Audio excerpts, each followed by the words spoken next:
Assalamualaikum warahmatullahi wabarakatuh. Ustadz, betulkah apabila ada seorang maunya sholat hanya diimami oleh aliran tertentu dan di masjid aliran tertentu karena menganggap masjid yang lain dianggap imamnya tidak tidak sealiran dan katanya tidak berbaiat punya keimaman? Masya Allah, siapa imamnya ini? Satu itu.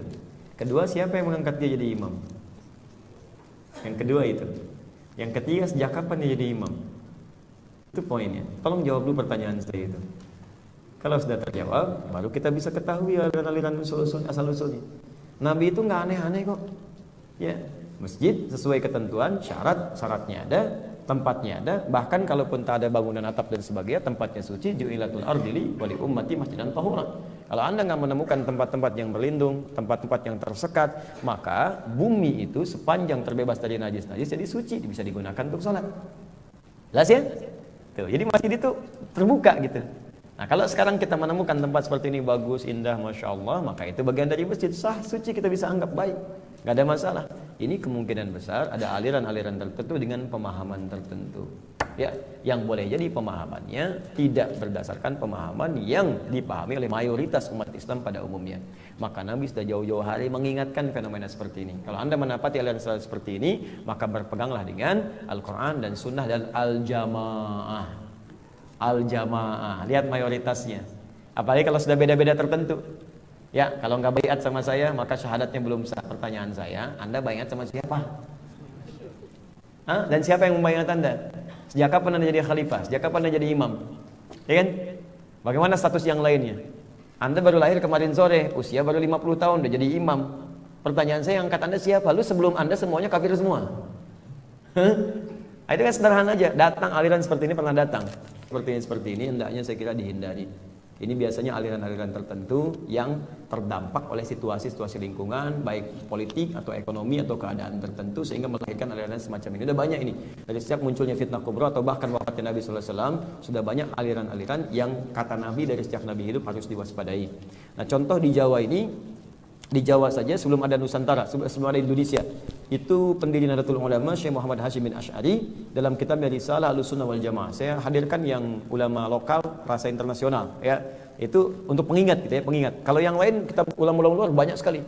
Kata beliau di kitabnya yang kedua, jadi ada 19 kitab yang beliau karang, kitab keduanya Risalah Ahlussunnah wal Jamaah, halaman 9 sampai 14, dia sudah ingatkan. Kata beliau di tahun ini, tahun 1333 Hijriah. Ya, di Jawa itu sudah banyak aliran-aliran yang terindikasi menyimpang. Apa di antara aliran-alirannya? Disebutkan halaman 10-nya ada minhum rafidhiyuna. Ada aliran Rafidah yang kebiasaannya senang mencela sahabat-sahabat Nabi. Ya, wahum yasubbuna sayyidina Abu Bakar as-Siddiq wa Umar radhiyallahu taala anhu wa yubalighuna hawa sayyidina Ali bin Abi Thalib. Mereka itu indikasinya kata beliau itu seringkali mencela sahabat Nabi khususnya Abu Bakar dan Umar radhiyallahu taala anhuma dan mengkultuskan Ali bin Abi Thalib. Jadi kultus tinggi di atas yang lain, bahkan ada yang menuhankan Ali dan sebagainya. Maka kata beliau ini aliran sesat. Bahkan disebutkan hati-hati oleh beliau hadis-hadis Nabi sallallahu alaihi wasallam, jika Anda menemukan yang seperti ini suka mencela sahabat Nabi. Beliau enggak sebutkan aliran mana, cuman indikasinya demikian. Jika ada yang mendapati seperti ini, maka disebutkan hadis Nabi, fala tunaqihuhum wala tusalli bihim wala tusalli alaihim. Jangan berhubungan dengan mereka kekerabatan, kekeluargaan, jangan besanan dengan mereka, jangan menyolatkan mereka, jangan disolatkan oleh mereka dan sebagainya. Ya?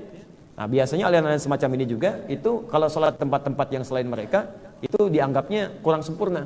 Kadang mengulang, kadang bawa orang tertentu gitu kan. Nah, karena tanah yang ini belum sempurna, harus ada tanah dari tempat tertentu.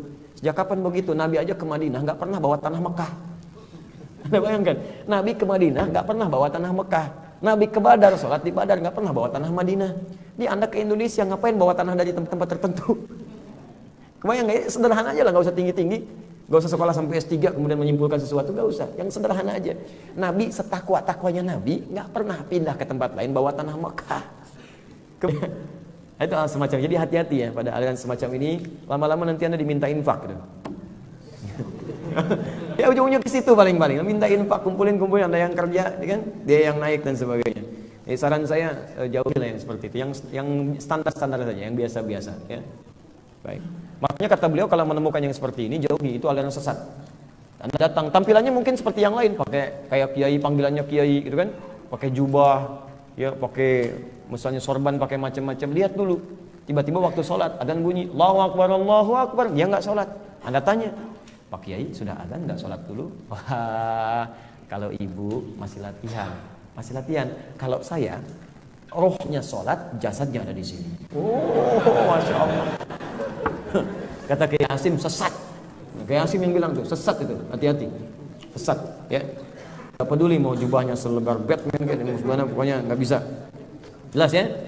Hati-hati Bapak Ibu, sekarang banyak ya. Luar biasa. Kiai pakai sorban, dia pakai sorban. Kiai pakai jubah, dia pakai jubah. Ntar besok Kiai pakai helm, dia pakai helm juga tuh. Hati-hati sama yang begitu. Sekarang sudah banyak lagi disebut aliran ibahi namanya. Ibahi. Hati-hati. Saya dapat informasi kemarin, saya berjumpa salah satu tokoh ulama karismatik, masya Allah. Beliau menyampaikan, Ustaz, aduh sekarang ini masya Allah. Ada lagi yang seperti itu sekarang. Ada lagi. Ya. Nah, alarm tuh, hati-hati.